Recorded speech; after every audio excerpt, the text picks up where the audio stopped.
სამეშტარის სკოლა გვარ. ბატონი იგორი თავის მეუღლით ვარ.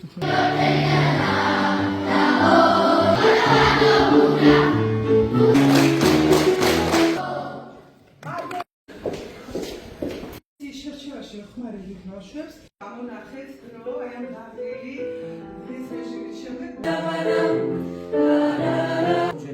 სპერმატოზოიდები და კვერცხუჯები დამცავი და მყებარი ნივთიერების შემცველ გამოხოთ იმას, რომ შესაძლოა ბაგირებში არ ამარტო სპერმატოზოიდია ის ქსოვილი, რომელიც ლეიდიბის მაკაცებში ეცემა არსებობს სპერმატოზოიდების რაოდენობა. ციარკულაციის შედეგად გამოყოფილი გლანდის ხემალოგენი ხევადი ხევა და რომელიც 40 წელზე მეტი ხნის საზეო ჯირკვლები, რომელთა ფუნქცია ზის წარმოქმნა ამ დაავადებას ახასიათებს თავისებურება ჰორმონების წარმოებასა და ქალის რეპროდუქციული სისტემის ფუნქცია და უთეიმურობა თვითონ გამოიხატება და ხდება მისი ჩამოთვლა და შეიძლება უფრო განვითარებულ ქვეყნებში რა თქმა უნდა უკეთესი სიტუაცია არის ასაკი როდესაც ვთქვათ გადადის კლიმატში რობიტი X და მომრობიტი Y სასქესო ქრომოსომა ეს პრეჟური და მრავალი ინდივიდუალური ნიშნები მხოლოდ 23 ქრომოსომა შეიცავენ საშუალოს ყელი კვერცხწავალი სადაც კვერცხუჯები და საშუალოს თორწოვანი საწოვი აჭირებს კვერცხისა და კვერცხუჯების გენეტიკური მასალა მალევე უერთდებიან იმპლანტირებით იწყება და ახალი სიცოცხლის დაავადებით ვითარდება. მომდარღვევებმა როგორც არის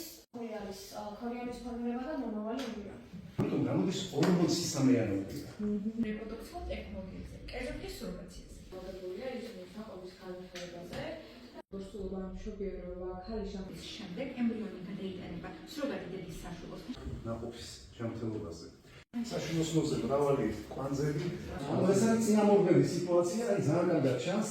ნებულია მომზადების დონით, იმითი თუ როგორ შეისწავლეს მასალა, როგორ გაანალიზეს, როგორ მოამზადეს დღევანდელი მოხსენებები. მე მინდა ვთქვა, რომ ესეთი მომზადების დონე აუცილებლად გამოიტანს მომავალშიდაც თავის შედეგებს ძალიან ოპტიმისტურად და ძალიან იმედიანად უყურებთ ამ თაობას და ამ სკოლის პირობებში ნამდვილად ეს იქნება ძალიან შედეგიანი successful რასაც ქვია. მადლობთ. ჯიჯი გიმნაზიაში ყავდა მოწვეული ცნობილი ონკოგინეკოლოგი იგორ მარდალეიშვილი. დღეს მე-11 კლასის მოსწავლეებმა შევთავაზეთ მას პრეზენტაციები და ჩვენი ცოდნა რეპროდუქციული სისტემის შესახებ. ასევე დაუსვით ჩვენთვის საინტერესო შეკითხვები და ჩემი აზრით ძალიან მაგარი შესაძლებლობა მოგვეცა. მით უმეტეს მაშინ, როდესაც მე-11 კლასის მოსწავლეებს უკვე გვიწევს პროფესიის არჩევა და მადლობა ჯიჯი გიმნაზიას ასეთი შესაძლებლობისთვის.